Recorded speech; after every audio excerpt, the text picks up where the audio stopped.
रहे सभी survival stage की जब बात करें, आप वो नॉर्मल मैच है सर्वाइव करके आखिरी स्टेज तक पहुंच रहे, फिनिशर्स डिसेंट निकाल रहे, चिकन डिनर भी अगर आप देख ले फिर भी उससे कार्य उतना बेहतर नहीं हो रहा है, वो कमबैक ले, खास करके बॉटम को अब यहां से कमबैक करना है, फिनिशर्स भी देखना पड़ेगा, सर्वाइवल के साथ साथ चिकन निकालेंगे तभी इतना बड़ा कमबैक आपका हो सकता है। चलिए देखेंगे किस तरीके से वो कमबैक करते हुए नजर आते हैं। बट देवियो सज्जनों, ग्रैंड फाइनल्स की टिकट्स ऑलरेडी स्विगी सीन्स पे तैयार हो चुकी हैं, जल्दी से जाइए और वहां से टिकट्स बाय आप कर सकते हैं। ग्रैंड फाइनल्स जहां पर एंकी, रावण सब मिलेंगे आपको। ये सारे प्लेयर्स जो यहाँ से, सारे तो नहीं, माफी चाहूंगा, टॉप 8 यहाँ से जो क्वालिफाई करेंगी टीम्स वो भी वहां पर मिलेंगी। ऑलरेडी टॉप 8 टीम्स चेन्नई पहुंच चुकी हैं।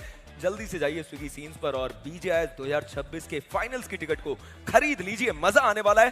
Back to the game, Wild Fangs को लेकर एंकी में चर्चाएं करना चाहता हूं। हर एक गेम में सर्कल आपको मिलता हुआ, हर एक गेम में आपके पास मैन पावर पूरी मिलती हुई, बट जब आप फाइट लेने जाते हैं आप बाहर हो जाते हैं। जी हाँ, एग्जीक्यूशन फाइट का बिल्कुल भी बढ़िया हो नहीं रहा है और जो टीम गेम है वो हमें यहाँ पर देखने को मिल नहीं रहा है। मुझे लग रहा है कॉलिंग्स में भी कुछ चीजें लेफ्ट आउट जरूर हो रही है और वाइल्ड फैंग्स ऐसा नहीं है कि उनके पास फायर पावर की कहीं से भी कोई कमी है और हमने हर एक इंडिविजुअल प्लेयर को पहले स्टेप अप होते हुए देखा है। गॉटन तो एमवीपी रेटिंग में सबसे ऊपर चलते हुए नजर आए थे हमको इस सेमीफाइनल से पहले। उसके अलावा अगर हम बात करें स्प्रे गॉड की, वो बढ़िया फॉर्म में थे, हमने कितनी बार जिक्र करा वो एक मुकाबले में 15 फिनिशेस जो वो लेकर के गए थे, कान्हा के वो ग्रेनेड्स, मीरामार की वो फाइट जो 8 बिट के अगेंस्ट वो दिला करके गए। बट अभी के लिए वाइल्ड फैंग्स के लिए कोई भी चीज उनके फेवर में जा नहीं रही है। एकमात्र वेपन है जो वाइल्ड फैंग्स के पास मौजूद है और वो है उनका फायर पावर। अगर वो उसको बेहतर तरीके से यूटिलाइज कर पाए तभी मौका है आगे बढ़ने का और ये मुकाबला उस फहरिस्त में सबसे ज्यादा है। चलिए बढ़ते हैं देवियों सज्जनों आज के दिन के आखिरी मैच की तरफ। मीरामार के रण में ये 16 टीम रण विजय करने के लिए उतरेंगी। ये वो आखिरी गेम, कौन जीतता हुआ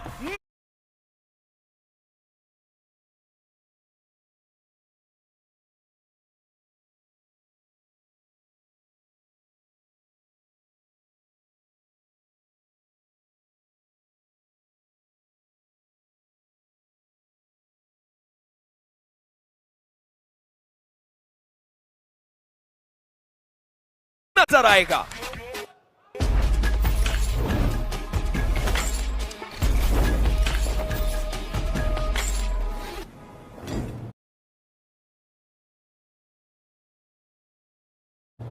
सर्वाइवल स्टेज का आज के दिन का ये आखिरी मुकाबला रहने वाला है और उसके बाद फिर से टीम्स कल के दिन पे अपने आखिर के 6 मैचेस खेलने वाले। But back to back 2 Miramar, कौन सी टीम यहाँ पे बेहतर करके जाएंगे वो हम बहुत जल्दी पता करने वाले हैं। बट एंकी, जब तक ये फ्लाइट पाथ आ रहा है मैं थोड़ी और बात करना चाहूंगा मिथ के लिए। कितना मुश्किल लग रहा था एक वक्त में वो सफर कि यहाँ से हो सकता है कि वो एलिमिनेशन हो सकता था उनके लिए। राउंड टू राउंड आगे बढ़ते चले गए, इन गेम क्वालिफाई काफी अच्छे तरीके से उन्होंने अपना वो कार्य कंप्लीट किया। सेमीफाइनल में भी बहुत क्लोज आए थे, लगा था कि वो क्वालिफिकेशन आसानी से होने वाला है, बट आखिर के मैचेस उतने अच्छे गए नहीं और इसी की वजह से सर्वाइवल स्टेज में आए। और जब सर्वाइवल स्टेज में आए आज के दिन पे आप देखिए बैक टू बैक वो 2 चिकन डिनर निकालने में हुए कामयाब। बढ़िया गेम प्ले जो टीम मिथ का चलता हुआ और सेमीफाइनल्स में भी काफी करीब वो हमें देखने को मिल रहे थे उस क्वालिफिकेशन के, लेकिन टीम सोल के अगेंस्ट उनकी वो ड्रॉप फाइट हमें देखने को मिली मीरामार में और वहां से जो कहानी थी वो बिल्कुल ही उनके विपरीत दिशा में जाती हुई नजर आई। पर चलिए देखते हैं यहाँ पर जब वो 2 back to back chicken dinners निकाल चुके हैं, मात्र 5 मुकाबलों में 58 पॉइंट्स वो निकाल चुके हैं, तो क्या दिन का अंजाम भी वो कंसिस्टेंसी के साथ कर पाएंगे। दूसरी तरफ 4 वुल्फ और वैंगार्ड के बीच की फाइट शुरू हो चुकी है। नीब उन्होंने तो खैर काफी आसानी से जो ओपनिंग नॉक है वो निकाला, जो पलटवार है वो भी हो रहे हैं, इमॉर्टल वो भी डाउन, नूब उनका फिनिश कंफर्मेशन आ चुका है। वैंगार्ड एक प्लेयर डाउन जरूर है पर पूरा एडवांटेज वैंगार्ड के पास ही रहेगा। और ये नॉर्मल कंपाउंड्स में ड्रॉप क्लैश हो रहा है, ऐसा भी नहीं है कोई मेन हॉट ड्रॉप है जहाँ पे टीम्स हमें जाती हुई देखने को मिली है। 4 उतने अच्छे लूट्स यहाँ पे मिलने वाले हैं नहीं, ग्राउंड टच करते ही आप अपने 2 खिलाड़ियों को गवा चुके हैं। असॉल्ट राइफल तक इस प्लेयर के पास है नहीं। अवनीश क्या इसके साथ वो कनेक्शन बना के जा पाएंगे? चलिए स्विच किया गया दूसरे वेपन में, ये अच्छा कॉल रहने वाला है। क्रिप्टो एचपी उतनी ज्यादा है नहीं रिकवर करने का, वो जरूर थोड़ा टाइम डिमांड करने वाले हैं। बैकलाइन में उनके बाकी प्लेयर्स मौजूद है, तो ऐसे में अवनीश अगर यहाँ पे इम्पैक्ट क्रिएट करते तभी जाके यहाँ से वापसी हो सकती है। बट 4 वुल्फ की भी कहानी कितनी अनप्रिडिक्टेबल रही है। कुछ राउंड में लग रहा था कि हर बार यही डोमिनेट करके जाने वाले और वो करके भी जा रहे थे। टॉप 5 के लिस्ट में अगर आप पिछले कुछ राउंड की बात करें तो हर बार आते थे, लेकिन आज के दिन में उतना ज्यादा बेहतर यहाँ पे किया नहीं गया। शॉट उसके बाद भी कनेक्शन बेहतर, इंसीडियस उन्हें गिराया गया, कंफर्मेशन हालांकि वो नहीं मिलने वाला। अभी भी फोर वुल्फ वो फाइट बैक करना चाहते हैं और ओवरऑल स्टैंडिंग्स में बहुत पीछे ये टीम चल रही है। 16वां पायदान जो उनके पास मौजूद, 5 मुकाबलों में मात्र 17 अंक हैं जो वो निकाल करके जा पाए हैं। इंसीडियस जो डाउन थे उसको रिवाइव मिल चुका है, वापस से पूरा मैन एडवांटेज वो वैनगार्ड के पास ही रहेगा। बट दूसरी तरफ गोटन उन्होंने शुरुआत करी है, टीम में जिन्होंने बैक टू बैक वो चिकन डिनर्स निकाले, इस मुकाबले में अपना एक खिलाड़ी अर्ली ऑन गवाया है। वही वैनगार्ड अभी भी उनको अपने आप को हील करने की आवश्यकता रहेगी, बट 8 खिलाड़ी यहाँ पर उतरे थे, हीलिंग्स होगी कहाँ जो वो यूज कर पाए। मुश्किल है यहाँ पे, और ऐसे में ड्रीम्स मुझे लगता है उनके कंधे पे थोड़ा ज्यादा भार आना है। एडमिनो दूसरी तरफ वहाँ पे भालू को गिराने में हुए कामयाब। ऐसे में अवनीश इकलौते प्लेयर रहेंगे इस पॉइंट पे। स्प्लिट इस ड्रॉप के दौरान हमें देखने को मिला, काफी ज्यादा दूर से ये शॉट्स लिए जा रहे हैं और वो खिलाड़ी वहाँ पे ऑलरेडी बिजी हैं, तो ऐसे में कंफर्मेशन मुझे लगता नहीं है कोई बहुत बड़ा चैलेंज होना चाहिए गॉडलाइक के लिए। मिथ के ड्रॉक्स वो गिर के नॉक हो जाएंगे और उनका कंफर्मेशन भी हमें आता हुआ देखने को मिला, ये थोड़ा सरप्राइजिंग जरूर है। बट भालू उनका समापन हो चुका है, अब इकलौते प्लेयर के साथ यहाँ से आगे बढ़ने की जरूरत पड़ने वाली है। वेल्ट रहेंगे जो कि मिथ के ऊपर अटैक किए, 2 सेकंड हाँ वो आए हैं, लेकिन उनकी दिक्कत है इस मैच में थोड़ी सी ज्यादा बढ़ती हुई। और वहीं पे वैनगार्ड की बात करें तो एक ही व्हीकल में 4 खिलाड़ी सवार होकर वहां से निकलते हुए नजर आए। फोर वुल्फ के अवनीश हालांकि अभी भी उस इलाके में मौजूद हैं और उनका फिनिश कंफर्मेशन आया नहीं। ऐसे में वो भी पदयात्रा करने की एक बार को जो कोशिशात है वो कर सकते हैं, पर टीम मिथ ये मुकाबला उनके लिए बिल्कुल भी अच्छा शुरुआत के साथ रहा नहीं। 3 प्लेयर्स उन्होंने अपने गवा दिए, एक भी फिनिश आया नहीं है। बट देखना ये कि अवनीश क्या वो यहाँ पर सरवाइव कर पाएंगे। रूफटॉप के ऊपर बस वो प्रोन डाउन होकर के लेटे हुए हैं और गॉडलाइक के प्लेयर्स काफी बेसब्री से ढूंढते हुए उस खिलाड़ी को। बिल्कुल भी अंदाजा होगा नहीं कि वो कहाँ पे, और ऐसे में उनका भी यही ट्राई रहेगा कुछ ना करके ही जाए यहाँ से तो बेहतर, क्योंकि एक हल्का सा भी फुटस्टेप एलिमिनेशन का यहाँ पे कारण बनने वाला है। वैनगार्ड का काफी अच्छा कॉल रहा है, यहाँ से निकल गया, अदरवाइज जैसा आप बता भी रहे थे कि उनके पास लूट उतनी अच्छी थी नहीं, और गॉडलाइक का ये स्लैम इन उनके पास तो कमाल की लूट थी। वैनगार्ड यहाँ पे फाइट बैक नहीं कर पाते, उनका एलिमिनेशन का खतरा रहता, और ये कॉल उनके लिए वो पॉइंट का एक होप हम बोल सकते हैं। बट अवनीश इनकी पोजीशन रिवील हुई नहीं। फोर वुल्फ इस लॉबी पे मौजूद तो है एंकी, लेकिन जितने पॉइंट्स की रिक्वायरमेंट है ना उस एक प्लेयर के साथ इस तरीके के लॉबी में थोड़ा सच्चाई के साथ बताओ तो बहुत मुश्किल है। जी हाँ, और 10 से मस हो नहीं रहे हैं, ना ही फोर वुल्फ उस 16वें पायदान से और ना ही अवनीश उस रूफटॉप से। टीम गॉडलाइक व्हीकल लेकर के वहां से निकलते हुए नजर आए। ट्रॉय तबलिन ई-स्पोर्ट्स मीनवाइल वो अब नदर एजेस से जोन के अंदर अपनी एंट्री बना करके जाएंगे। सर्कल का लगभग सेंट्रल एरिया जो टीम वेल्ट ई-स्पोर्ट्स के पास मौजूद। वैनगार्ड वो बिल्कुल उस पर्टिकुलर पोजीशन से निकल गए और तोरे हुमादा के अंदर अब जो अपनी लूट है, इट माइट बी पॉसिबल वो वहां से कंप्लीट करके जोन के अंदर की एंट्री बनाए। बट अब शांति हमें थोड़ी देखने को मिल रही है। वाइल्ड फैंग्स के बारे में जैसे हमने चर्चा करी, उनके लिए इंपॉर्टेंट ये मुकाबला इंपॉर्टेंट रहेगा ये इवॉक्स के लिए भी, क्योंकि चिकन डिनर उन्होंने निकाला है। 27 पॉइंट्स उनके पास मौजूद हैं। टॉप 8 थे थोड़ा सा बाहर, बट कंपटीशन टॉप 8 के अराउंड अभी भी भरपूर। और जो चिकन डिनर नहीं निकाले वो धीरे धीरे करके क्लाइम करना स्टार्ट कर दिए, क्योंकि उन्हें पता है कि अगर उसके पास नहीं पहुंच पा रहे हैं तो उनके जो पॉइंट्स है वो फिनिशर से काफी अच्छे तरीके से कंप्लीट हो सकते हैं। मैं बस कंपटीशन देख रहा हूँ कि अगर यहाँ से मैट किंग भी एक बड़ा मैच निकालेंगे, कितना बड़ा जंप उनके तरफ से हमें देखने को मिल सकता है। ऐसे में स्पेशली जो तीसरे स्थान से 10वें 12वें स्थान तक आप कहीं भी देख ले, इनके ऊपर भी एक रिस्पॉन्सिबिलिटी है कि सर्वाइवल आखिरी स्टेज तक करना वो बहुत ज़्यादा ज़रूरी, फिनिशर्स निकालना वो बहुत ज़्यादा ज़रूरी। अगर इनमें गलतियाँ हुई तो आप इतने नीचे गिर जाएंगे ओवरऑल स्टैंडिंग में, फिर कम बैक करने का वो प्रेशर आपके ऊपर आने वाला है। ट्रॉय तमिलियन जिस और जा रहे हैं, वशिष्ठा ई-स्पोर्ट्स ऑलरेडी वहाँ पे मौजूद है, लेने का प्रयास किया जा सकता है। दिया भी उनके पास एक कमाल का एंगल और उसके साथ ये नॉक। वशिष्ठा ई-स्पोर्ट्स इस मिरामार की शुरुआत बहुत बेहतर हुई है और ट्रॉय तमिलियंस के बाकी प्लेयर, मुझे लगता नहीं है यहाँ पे रिवाइवल का कहीं से भी वो मौका उन्हें मिलने वाला है, और इसी की वजह से बैकलाइन में पीछे की तरफ जाने का फैसला। जी हाँ, तुरंत गाड़ियां उन्होंने अपनी मोड़ ली और को बचाया नहीं जा पाएगा। मुझे फिनिश कंफर्मेशन है वो वशिष्ठा ई-स्पोर्ट्स के खाते में गया जरूर। हालांकि 20 के ऊपर कुछ कवर फायर स्प्रेज भी आए, बट आसानी से वो फिनिश कंफर्म करके अब एक सेफर स्पॉट में जाने की कोशिश कर रहे हैं। व्हीकल को डैमेज जरूर पड़ा है। वही मिथ के लूसिफर जो एकमात्र खिलाड़ी बचे, बार्टोना का वो इलाका जहां पर वो अपनी लूट कंप्लीट कर रहे हैं। गॉडलाइक लागोप का एरिया उन्होंने अब लूट कर लिया है और अब व्हीकल लेके वो भी वहां से निकलते हुए नजर आएंगे। इंपॉर्टेंट तो ये मुकाबला टीम K9 के लिए भी रहेगा और एक अच्छा मैच, वो एक चिकन डिनर टीम K9 को पूरी तरीके से ओवरऑल स्टैंडिंग्स में उस पोडियम तक भी पहुंचा करके जा सकता है। वहीं पे टीम नेबुला जिन्होंने पिछले मुकाबले में बढ़िया अग्रेशन दिखाया, एक अच्छी जंप टॉप 8 के अंदर एंट्री बनाई, वो भी जोन के अंदर मौजूद हैं।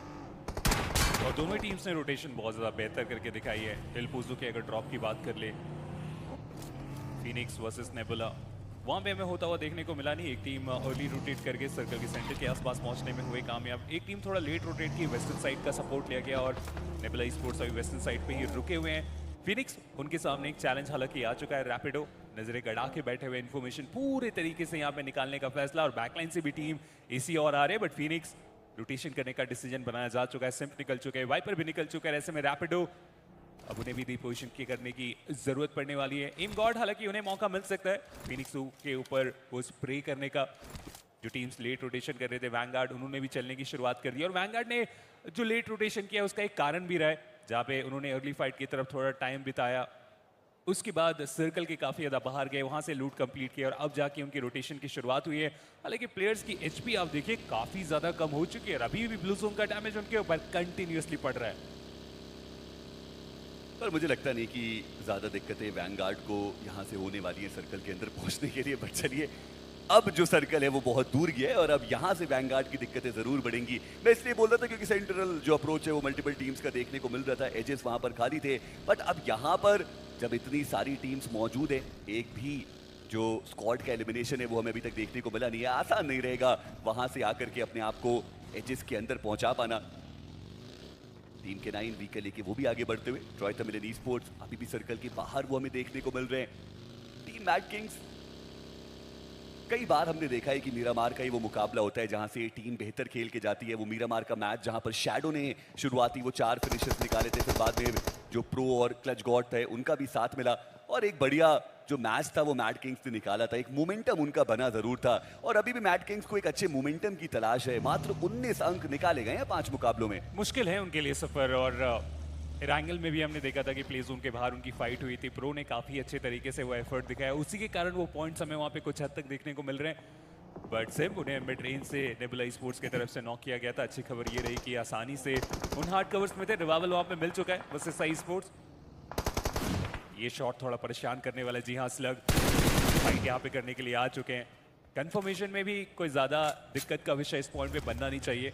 बाकी प्लेयर्स बैकलाइन पे जा चुके हैं, स्लग गाड़ी को थोड़ा और आगे की तरफ लेके जाएंगे, बीस्ट ने भी गिराया जा चुका है, नाइट उनकी दिक्कतें बढ़ाई जाएगी। सौम्य की तरफ से फाइट बैक वशिष्ठा ई-स्पोर्ट्स यहाँ पे करना चाह रहे हैं, और दोनों ही टीम्स के लिए पॉइंट्स बहुत इंपॉर्टेंट। इनफैक्ट वशिष्ठा ई-स्पोर्ट्स के लिए यहाँ से एलिमिनेशन बहुत ज्यादा भारी पड़ के जाने वाला है, बट नाइट उन्हें जरूर बचाने की कोशिश में लगे हुए। निंजा बॉय थोड़ा सा आगे जाएंगे ताकि वो क्लियर पिक्चर मिल ना सके अपोनेंट्स को, और चलिए वहाँ पे बीस्ट इसी बीच उनके कंफर्मेशन निकालने में हुए कामयाब। निंजा बॉय अकेले ही बहुत ज्यादा आगे जा चुके हैं, और 2 खिलाड़ी उनकी आंखों के सामने, और ग्रेनेड्स का जो स्प्लैश डैमेज है वो हमें सौम्य की तरफ आता हुआ देखने को मिला। साइड लाइन से ओमेगा वो भी अटैक कर रहे हैं, डैमेज काफी ज्यादा। निंजा बॉय फाइट बैक करने की जरूरत, और यहाँ पे करके भी जाएंगे खिलाड़ी, गाड़ी में बैठ के वो शॉट ले लेंगे। निंजा बॉय, इसका जवाब उनके पास था नहीं, लेकिन बैकलाइन से स्लग वो कंटिन्यूअसली कवर फायर देते ही चले जा रहे हैं। टीम के 9 वर्सेस वशिष्ठा ई-स्पोर्ट्स वो राइवलरी जिसका हम इंतजार कर रहे थे, और यहाँ पर के 9 वो बेहतर साबित हुए। स्लग जब इंपॉर्टेंट सिचुएशन थी अपनी टीम के लिए, उन्होंने स्टेप अप किया, 3 फिनिशेस वो इस फाइट से लेके गए, और के 9 की होप्स अभी भी बरकरार, 4 फिनिशेस जो उनके पास मौजूद, और धीरे धीरे गॉडलाइक को भी हम देख रहे हैं कि वो काफी करीब यहाँ पर आ रहे हैं, और ऐसे में क्या रीसेट करने का मौका मिल पाएगा टीम के 9 को, वो एक देखने वाली बात जरूर। अभी तक टीम गॉडलाइक ने जो अग्रेशन है वो बहुत बढ़िया तरीके से प्रायोरिटाइज किया है, और ऐसे में स्मोक का जो कवर है वो अभी भी K9 के पास मौजूद। हालांकि अच्छी चीज दोनों ही टीम्स के लिए ये रहेगी कि एरिया सर्कल के अंदर मौजूद है, बट मान्या वो सीधे आगे चले गए। ओमेगा निंजा बॉय दोनों को उन्होंने डाउन किया, और टीम K9 एक बार फिर से बैकफुट पे। और गॉडलाइक के पास कितनी अच्छी अपॉर्चुनिटी की यहाँ से जितने भी फिनिशर्स निकालने का मौका मिल रहा है इस तीसरे स्टेज में निकाल ही ले। नाइट यहाँ से निकलने का फैसला, स्लग वो पीछे मुड़ के भी नहीं देखेंगे, उन्हें पता है, और नुकसान होने की संभावनाएं यहाँ पे बन सकते हैं। इस पावर थोड़ा सा और एडवांस करके देखना चाह रहे हैं एग्जैक्टली वो रोटेशन यहाँ पे जा रही है तो जा कहाँ रही है देखा जा चुका है, और वो डिस्टेंस बहुत ज्यादा हार्ड कवर्स की तरफ ऑलरेडी K9 जा चुके हैं। इन्फॉर्मेशन तो पूरा रहेगा कि अब बचे हुए 2 ही खिलाड़ी हैं जो यहाँ से निकले हुए। नाइट उनके ऊपर शॉट लेने का ट्राई किया गया, आसान होता नहीं है इस तरीके के स्प्रे, बट मान्या को हम देख रहे काफी ज्यादा रेगुलरली यूज कर रहे हैं डीपी को, और उससे जो इम्पैक्ट बन रहा है वो काफी लाजवाब। वैंगार्ड जहाँ पे स्टार्टिंग में आए थे 4 उल्फ के सामने, वो फाइट कंप्लीट हुआ नहीं था, एक खिलाड़ी को वहाँ पे छोड़ा गया था, और उन्हीं ने ही अवनीश जो थे कंफर्मेशन निकाले वैंगार्ड के ऊपर, एक कंफर्मेशन, बचे हुए 3 खिलाड़ी सर्कल की तरफ जाने का प्रयास कर रहे हैं। ब्लू जोन के बाहर थे तो फाइट कंटिन्यू करने का डिसीजन उनके तरफ से अभी के लिए नहीं बनाया गया। जी हाँ, और वैंगार्ड के जो बचे हुए 3 प्लेयर्स हैं वो अपने आप को अब जोन की तरफ लेकर के जा रहे हैं। 25 पॉइंट्स हैं जो वैंगार्ड के पास मौजूद, और उनको भी पता है कि अगर वो 3 प्लेयर सेफली सर्कल में पहुंचते हैं, वहां से कुछ अंक वो लेके जाते हैं, तो अभी भी मौका है उनके पास कि वो अपने आप को टॉप 8 में यहीं से लेकर के चले जाएं। 8वें पायदान पे 30 अंक हैं जो अभी वेल्ड के पास मौजूद। पर दूसरी तरफ वाइल्ड फैंग्स, ये मुकाबले में कम से कम वो कॉन्फिडेंस स्प्लिट हमें देखने को मिल रहा है टीम वाइल्ड फैंग्स का। पर अब ट्रॉय तमिलियन ई-स्पोर्ट्स वो साउथ ईस्टर्न एजेस से जोन के अंदर एंटर करना चाहते हैं, और वाइल्ड फैंग्स उनके ऊपर जिम्मेदारी रहेगी उस रेजिस्टेंस को प्रोवाइड करने की। हाइट का एडवांटेज तो ऑलरेडी हम देख पा रहे हैं, 3 ग्रेनेड भी, इन्फॉर्मेशन मिल चुका है और उसके साथ क्लियर पिक्चर का इंतजार कर रहे थे। हालांकि अपोनेंट फिलहाल उन्होंने बैकलाइन की तरफ जाना ही ठीक समझा और सेंसे बहुत ज्यादा आगे आ गए थे। हालांकि बैकलाइन से उनके कवर फायर देने के लिए टीममेट थे, बट इन्होंने सोचा कि क्यों ना सर्कल को ज्यादा महत्व दे। फोरुल के आखिरी खिलाड़ी अभी भी प्ले जोन के बाहर रहने वाले हैं, सर्वाइवल उनके लिए बहुत ज़्यादा डिफिकल्ट। ऑलरेडी आधी एचपी उनकी वहाँ पे बची हुई है और चौथे स्टेज की तरफ हम जाने वाले हैं। उससे पहले उन्हें भी एजेस की तरफ तो आना पड़ेगा। वैंगार्ड जो लग रहा था ईस्टर्न कॉर्नर का उपयोग करेंगे, तीन वो साइड की तरफ जाके सर्कल की तरफ आने का प्रयास करेंगे। सेंसे पीछे हटे, उसके बाद भी आप देखिए यूएक्स के ऊपर वो शॉट्स लिए जा रहे हैं। डैमेज वहाँ पे होगा नहीं और इस फेज में मुझे लगता नहीं अब ज़्यादा एक्शन होने वाला है। सारी टीम से इंतजार करेंगे अगले कुछ सेकंड तक, क्योंकि चौथा स्टेज यहाँ से बहुत इंपॉर्टेंट होने वाला है। चौमासरा के नीचे ये सर्कल बना है। जी हाँ, और कुछ इस प्रकार से गोटन उन्होंने वो जो शॉर्ट कनेक्शन है वो बनाए, कभी भी आसान होता नहीं है। और वाइल्ड फैंग्स वो एक ही फिनिश है जो अभी तक वो निकाल पाए हैं, बट जोन का जो शिफ्ट है उसका भी समय नजदीक आ चुका है। अभी के लिए टीम फीनिक्स उनके पास बिल्कुल सेंट्रल एरिया मौजूद रहेगा। वो फाइट्स की अगर हम बात करें तो फीनिक्स ने ज्यादा ली नहीं, एक भी जो फिनिश है वो इस मुकाबले में उनके पास मौजूद नहीं, बट चारों प्लेयर्स उनके उस सेंट्रल एरिया में मौजूद, उस हार्ड कवर कंपाउंड में। बट क्या सर्कल का अगला शिफ्ट फेवर करेगा फीनिक्स को, वो तो खैर तय बात ही रहेगी, पर ये देखना जरूर आवश्यक है कि किस दिशा में जो जोन का शिफ्ट है वो जाने वाला है। और चलिए, एक साउथ वेस्टर्न शिफ्ट इस सर्कल का, फीनिक्स सर्कल के अंदर, नेबुला पूरी तरीके से वो भी जोन के अंदर। और नेबुला स्पोर्ट्स के पास तो वो ब्रीथिंग स्पेस भी रहने वाला है हार्ड कवर के साथ। अब डिफेंड करने की जरूरत वहां पे उन्हें जरूर पड़ने वाली। मैट किंग उनकी दिक्कत ही थोड़ी वहां से बढ़ाई जा रही है, बच के रहने की जरूरत है। ये बहुत इंपॉर्टेंट मैच है उनके लिए। अगर यहाँ पे वो बड़ा इम्पैक्ट क्रिएट नहीं करेंगे तो फिर कल के 6 मैचेस में 40 से 50 पॉइंट 6 मैचेस में निकालना कभी भी आसान नहीं होगा। बट सिंसे ट्रॉय तमिलियन की रोटेशन को आप देख पा रहे हैं और उस कंफर्मेशन के साथ यूएक्स ने फैसला किया क्यों ना फाइनल अटैक कर दिया जाए। बैकअप पूरी तरीके से मौजूद नहीं, उसके बाद भी ग्रेनेड बहुत ज्यादा यहाँ पे कारगर साबित हुआ। इनिशियल नॉक निकाला गया एक के साथ, शॉट डैमेज देने में कामयाब और उसके बाद स्विच करके M249 पे जाएंगे यूएक्स। उनका एलिमिनेशन, मैट किंग अभी भी इस लॉबी पे रहने वाले और उसके साथ साथ वो रिवाइवल। 3 फिनिशेस का कमाल का स्टार्ट हुआ। मैं अभी तक समझ नहीं पाया एवॉक्स इतनी बेहतरीन शुरुआत जो उन्होंने आज के दिन की करी, उसके बावजूद मैच दर मैच उनका परफॉर्मेंस वो नीचे की तरफ ही जाता हुआ नजर आ रहा है।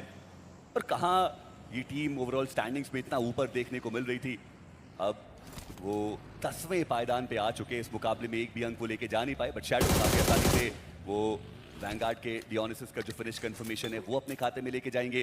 टीम गॉडलाइक अभी भी सर्कल के बाहर, उनके चारों ही जो प्लेयर्स है वो देखने को मिल रहे हैं। K9 वो बिल्कुल एजेस पे, नॉन-एक्स वो भी उनके थोड़ा नजदीक। और ऐसे में देखना इंपॉर्टेंट रहेगा कि गॉडलाइक उनका अप्रोच अब सर्कल के अंदर क्या रहेगा, क्योंकि वो जिस दिशा में जा रहे हैं वहां पे तो नॉन-एक्स ने ऑलरेडी एक फील्डिंग सेट करके रखी है और उसके बीच में से गॉडलाइक के प्लेयर्स वो व्हीकल लेके आगे बढ़ते हुए एम गॉड वो आइसोलेटेड वहां पे पकड़े जा सकते हैं। और जी हाँ, उन्होंने एक नॉक निकाला जरूर, बट पलटवार वो भी इंस्टेंटली आएगा। एम गॉड वो डाउन। और देखना ये कि नॉन-एक्स की कैवलरी वो यहाँ पे कुछ कर भी पाएगी या फिर नहीं, क्योंकि वो प्लेयर्स तो ऑलरेडी यहाँ से थोड़ा दूरी पे देखने को मिल रहे हैं। मान्या मिल जाएगा आसानी से रिवाइवल। 4 फिनिशर्स निकाले जा चुके हैं और 69 टोटल पॉइंट्स निकालने में हुए कामयाब।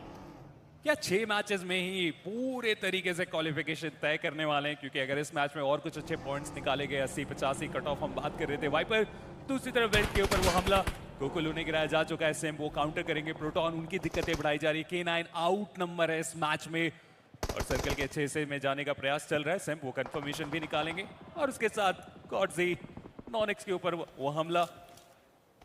फीनिक्स खाता जरूर यहाँ पे खोलने में हुए कामयाब, लेकिन प्रोटॉन उनका कंफर्मेशन इतनी दूरी से निकाल के जा पाना थोड़ा दिक्कत जरूर हो रहा है। सर्कल के अच्छे से में आ चुके हैं और गॉडजी क्या कमाल का कंफर्मेशन निकालेंगे इस पॉइंट से। गाड़ी का ब्लास्ट का इम्पैक्ट उस दूसरे खिलाड़ी को भी इस मैच से बाहर कर देगा। और अब नॉन एक्स के बचे हुए प्लेयर सर्कल की तरफ ही जाना इस पॉइंट पे ठीक समझे। उनके लिए वो बेहतर भी रहने वाला है इस पावर। वो अभी भी नॉन एक्स की थोड़ी मुश्किलें बढ़ाना चाहते हैं। आप देखिए कितने कॉन्फिडेंटली जो टीम गॉड लाइक है वो यहाँ पर खेलती हुई नजर आ रही है। स्प्रे गॉड उन्होंने टीम वेल्ड की प्रोटॉन का फिनिश कंफर्मेशन निकाला। टीम वाइल्ड फैंग्स उनके लिए भी ये इंपॉर्टेंट मुकाबला। रेक्स बॉय वो रहेंगे सिनवे के जिन्होंने एक और फिनिश वहां से अपने खाते में लिया। और अब टीम वेल्ड उनके बचते हैं मात्र एक खिलाड़ी। इस मुकाबले में सिर्फ एक ही फिनिश कंफर्मेशन है जो वो अभी तक लेकर के जा पाए हैं। इस पावर स्काउट करते हुए अपने आसपास के एरियाज को, और अब टीम गॉडलाइक के पास बेहतर जो स्पॉट है वो मौजूद है। नॉर्थ वेस्टर्न एज का पूरा कंट्रोल उनके पास मौजूद। हाइट का एक एडेड एडवांटेज भी रहेगा। बट ऐसे में टीम तमिलास वो भी कुछ वैसे ही एंट्री बनाना चाहते हैं जैसे भी थोड़ी देर पहले गॉडलाइक ने बनाई थी। और उनके प्लेयर्स तो प्ले जोन के बाहर थोड़े फंसे हुए, तो ये तो और चिंता का विषय होने वाला है। गॉड से थोड़े से गिर जाएंगे, बहुत ज्यादा क्लोज।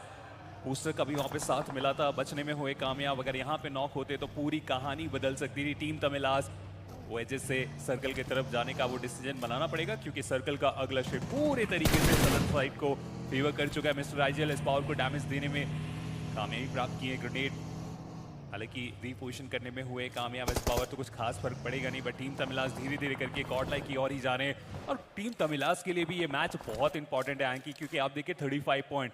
ऐसा नहीं है कि इन्होंने काम अपना बहुत अच्छा आज के दिन पे किया है, क्योंकि नीचे जितनी भी टीम्स है अगर उनका सर्वाइवल गेम आता है तो टॉप 4 से आप कितने नीचे जाओगे इसका आप अंदाजा भी नहीं लगा सकते। तो इसी के कारण इस मैच में भी तो पॉइंट्स निकालना बहुत ज्यादा अहम। एडमिनो कुछ हद तक डैमेज उनके ऊपर, डिस्टेंस काफी ज्यादा है और गॉडलाइक को भी यहाँ से सर्कल की तरफ अप्रोच बनाने की जरूरत पड़ने वाली है। मैट किंग वो बहुत ज्यादा खुश रहने वाले। नॉन एक्स हाँ आउट नंबर है, लेकिन अब सर्कल के डॉट सेंटर पे गॉडजी इंतजार करने का फैसला। लेकिन टीम तमिलास लग तो रहा है कि यहाँ पे फाइट करना चाहते हैं। ये और गॉडलाइक अभी तक वो जोन के अंदर गए नहीं, वो सर्कल के एजेस पे अभी भी रुके हुए हैं। और ऐसे में टीम तमिलास उनकी तरफ से जो वार है वो आया, एडमिनो उनको डाउन किया गया। टीम के 9 वो सीधे सर्कल के अंदर जाना चाहते हैं, बट टीम तमिलास वो पहले एजेस को क्लियर करना चाहते हैं। और ऐसे में देखना इंपॉर्टेंट रहेगा कि अब यहां से क्या जोन को प्राथमिकता दी जाएगी। जी हां, पर ये इतने ओपन एरियाज में वो प्लेयर आखिर कर रहे हैं। इस पावर वो बहुत ओपन एरियाज में थे। एक स्मोक उन्होंने वहां पर अपने हाथ में रखा जरूर है। देखना ये कि वो डिप्लॉय कहां पर करेंगे। सेमीफाइनल में वो स्मोक डिप्लॉय हो चुका है। पलटवार वो भी यहां पर आएगा। मिस्टर आइजल उन्होंने ओपनिंग क्रिएट करी, बट सिन्वे के निंजू वो हैं जो साइड लाइन से कुछ शॉट्स देंगे। मान्या उन्होंने फॉक्स को डाउन किया, बट मान्या के ऊपर भी वो पलटवार आया। गॉडजी अब वो बचते हैं टीम गॉडलाइक के एकमात्र खिलाड़ी, और देखना ये कि क्या वो कुछ बेहतर ग्रेनेड्स यहाँ पे कर सकते हैं। बट आप देखिए ना, एक तरफ से सिन्वे आ रहे हैं, दूसरी तरफ से नेबुला आ रहे हैं। यहाँ पे टीम तमिलास के लिए भी बच के निकल पाना बहुत ज्यादा मुश्किल होने वाला है। ग्रेनेड वो बैक टू बैक थ्रो किए जा रहे हैं। गॉडजी वो भी तैयार है, और आप नोमी को देखिए वो गॉडजी के ऊपर ग्रेनेड करना चाह रहे हैं। अगर वो कनेक्शन बना तो फिर कोई होप यहाँ पे ज्यादा बचेगा नहीं। गॉडलाइक का एलिमिनेशन हो सकता है। इंपैक्ट बहुत ज्यादा डैमेज देके गए हैं। नेबुला वो यहाँ से सारे फिनिशर्स कलेक्ट करना चाहते हैं, बट नाइट की पोजीशन वहाँ पे रिवील है नहीं। रीपर उनके ऊपर भी ग्रेनेड, उनका भी यहाँ पे एलिमिनेशन। टीम तमिलास इस मैच में ज्यादा कुछ ना करके जा पाए, इसका ध्यान रखा गया है। इस एलिमिनेशन के पास आप देखिए सिन्वे, नॉन एक्स, K9, नेबुला, बहुत सारी टीम्स रहेगी जो उनको अब रेस में पीछे धकेलना चाहेंगे। फोरल उनका भी एलिमिनेशन हुआ, और आज के 6 मैचेस के बाद 18 टोटल पॉइंट्स, बहुत पीछे हो गए उस रेस में। जी हाँ, दिक्कतें वो 4 वुल्फ के लिए ज्यादा। और कल आप सोचिए कि प्रेशर उनके ऊपर कितना ज्यादा होगा। हालांकि कल के दिन का पहला और दूसरा मुकाबला उनके लिए बहुत अहम रहने वाला है। पर टीम में तो ऑफिशियल पिछले मुकाबले में वो चिकन डिनर निकाला था, उससे पिछले मुकाबले में भी चिकन, पर इस मुकाबले में वो 0 के साथ समझौता करते हुए नजर आए। और ऐसे में आप ये भी कह सकते हैं कि आज के पूरे ही दिन पे सबसे ज्यादा कंसिस्टेंट कोई टीम हमें देखने को मिली तो वो टीम गॉडलाइक रहने वाली है। 70 अंक जो वो ऑलरेडी अपने खाते में निकाल चुके हैं। दूसरी तरफ मैट किंग्स, एक नॉक उनके ऊपर निकाला गया। रिवाइवल की जो पूरी संभावना है वो अभी भी बाकी, बट प्रो जो उस दिशा में बढ़ रहे थे अब उनको भी डाउन कर दिया गया। और अब शैडो जी उनके कंधे पे आती है पूरी जिम्मेदारी, और वो अपने प्लेयर से थोड़ा दूरी पे मौजूद हैं। बट सिन्वे, फीनिक्स, इनके बीच में भी भिड़ंत की शुरुआत हुई है। रेक्स बॉय वो ग्रेनेड करेंगे, सिम उन्हें गिराया जा चुका है। वाइपर अपनी पोजीशन को अभी तक रिवील किए नहीं है। सिन्वे, बाकी प्लेयर्स भी यहीं पे आसपास वो रोटेशन करके आने में हुए हैं कामयाब।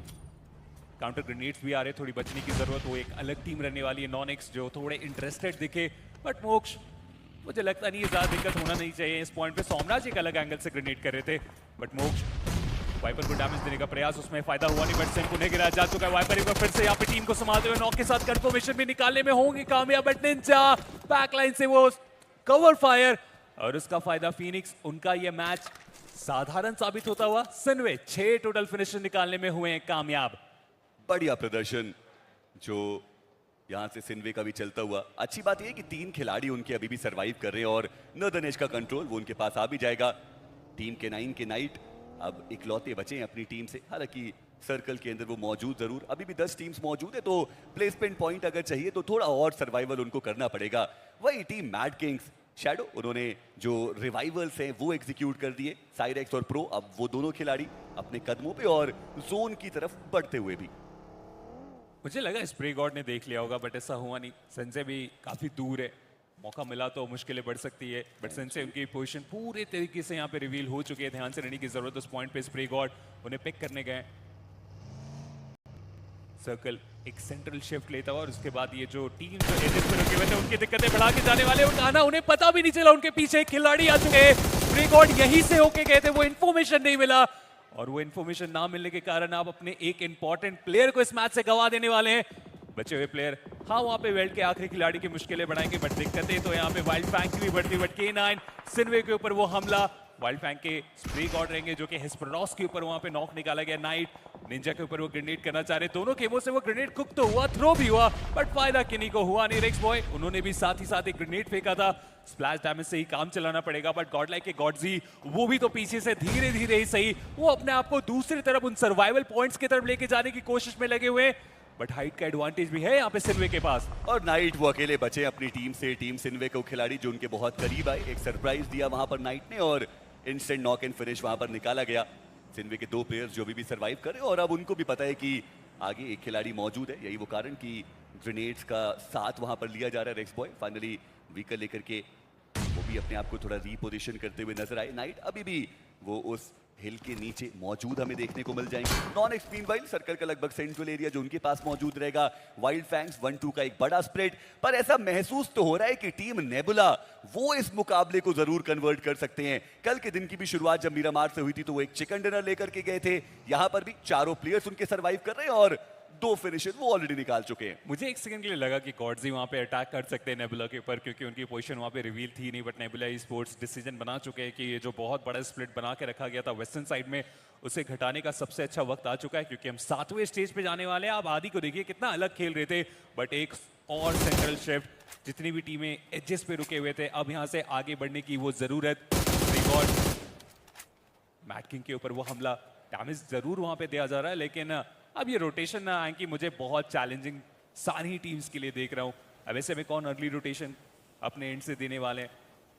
वाइल्ड फैंग ट्रॉय तमिलियन के पोजीशन से वाकिफ, मैट किंग के पोजीशन से पूरे तरीके से वाकिफ, लेकिन वाइल्ड फैंग को भी तो सर्कल की तरफ जाना है। ये सब चीजों को कैलकुलेट करने के लिए आपको केवल और केवल 16 सेकंड्स ही मिलने वाले हैं। जी, और अब जो केओस है वो इस लॉबी में हमें थोड़ा ज्यादा देखने को मिलेगा। टीम नेबुला सबसे पहले उनको भी आगे आना पड़ेगा।